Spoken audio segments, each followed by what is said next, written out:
Le Seigneur est roi, exulte la terre, joie pour les cieux son nom. De l'Apocalypse de Saint Jean. Moi, Jean, j'ai entendu une voix qui me disait « Voici que je viens sans tarder, et j'apporte avec moi le salaire que je vais donner à chacun selon ce qu'il a fait. » Évangile de Jésus-Christ selon Saint Jean.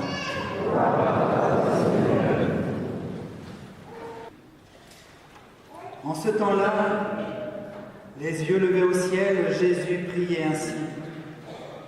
Père Saint, je ne prie pas seulement pour ceux qui sont là, mais encore pour ceux qui, grâce à leur parole, croiront en moi. Acclamons la parole de Dieu.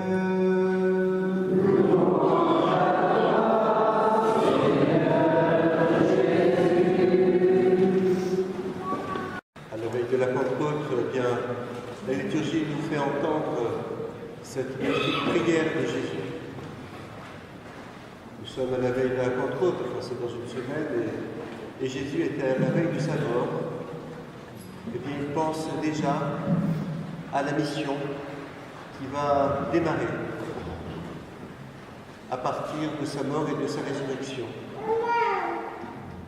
Il pense à cette Église qui est appelée à porter témoignage de la miséricorde de Dieu, de son amour pour tous. Et il sait que ses disciples auront beaucoup d'opposition, subiront beaucoup de violences, et il les en a déjà avertis. Et nous voyons déjà dans la première lecture, bien Étienne qui, le premier, va donner sa vie pour Jésus. Jésus pense donc à ses disciples.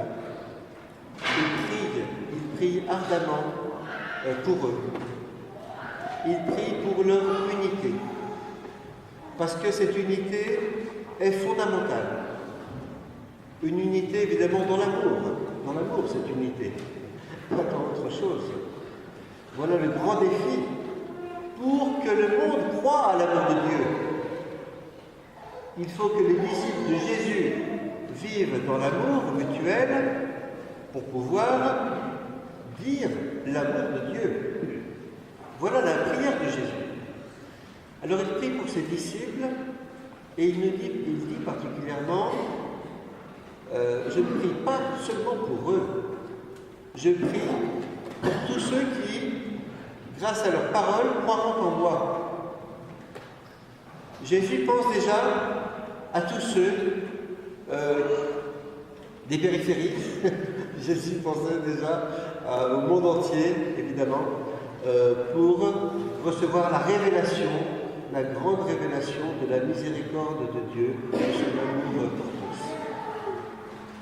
Eh bien, les disciples sont chargés de vivre déjà entre eux, avec Jésus, et Jésus avec le Père, ce qui doit être vécu dans le monde entier. Voilà. L'Église a la charge d'être une sorte d'anticipation du royaume de Dieu. Bon, on n'y est pas encore. C'est pas encore tout à fait ça. Mais c'est notre objectif, c'est notre but.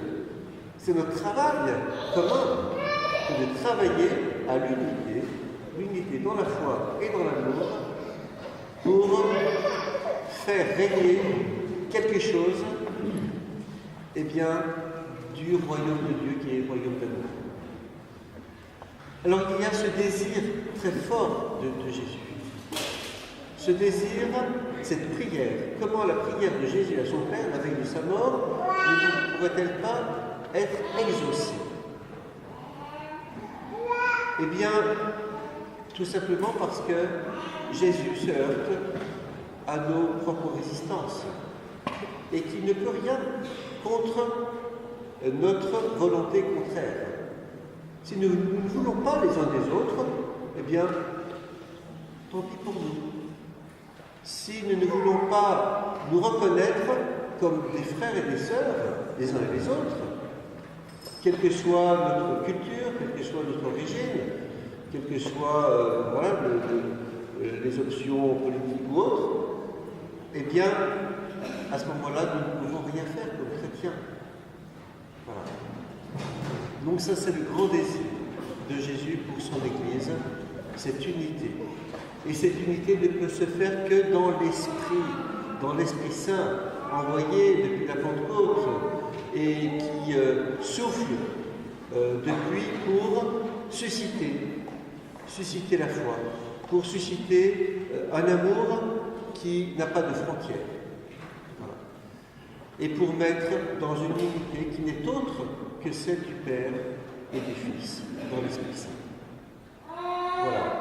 La tâche de l'Église, elle est là. Et pour cela, nous recevons les sacrements.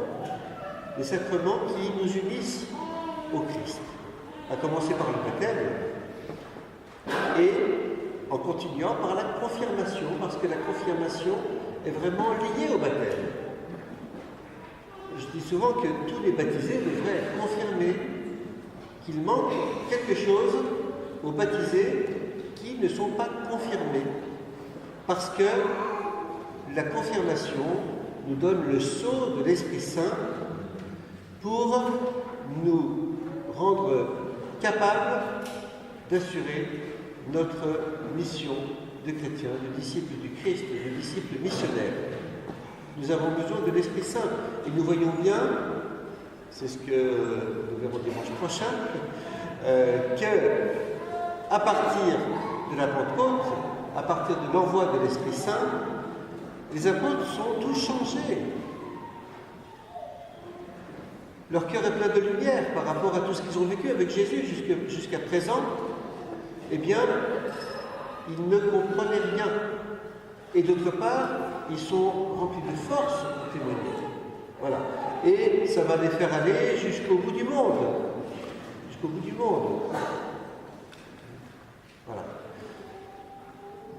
Alors aujourd'hui, 4 d'entre nous vont recevoir ce sacrement de la confirmation. C'est une étape sur leur chemin de chrétienne, parce que ce sont 4 jeunes filles qui avancent dans leur foi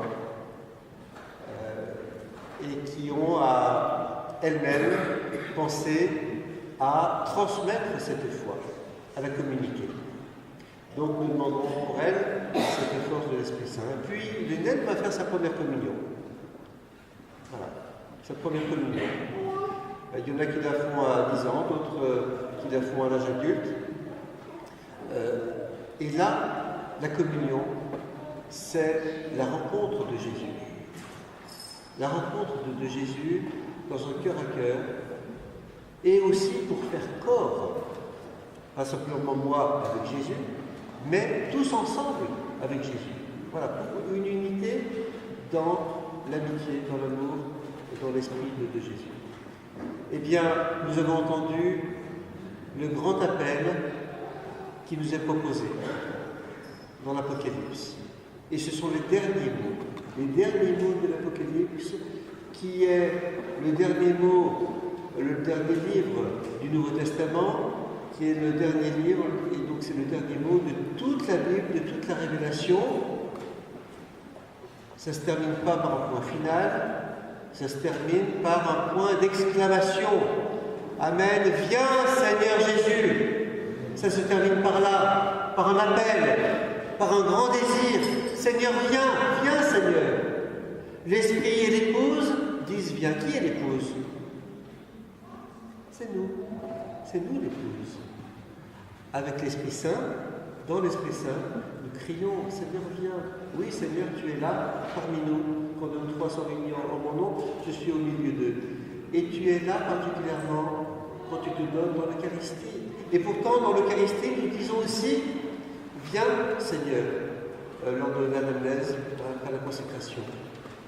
Nous attendons ta venue. Nous attendons la pleine réalisation de cette unité, la pleine réalisation de cet amour. Viens Seigneur, viens dans nos cœurs, viens nous remplir. Nous, ton Église. Voilà, pour que nous ne soyons pas l'objet du critique à cause précisément de nos manquements, mais que éventuellement nous acceptions d'être critiqués, d'être même persécutés, parce que nous ne suivons pas le chemin de tout le monde, mais que nous révélons un amour plus grand. Voilà. Eh bien, que l'Esprit Saint nous permette de désirer vraiment la venue, la présence de Jésus parmi nous pour nous rendre un en lui.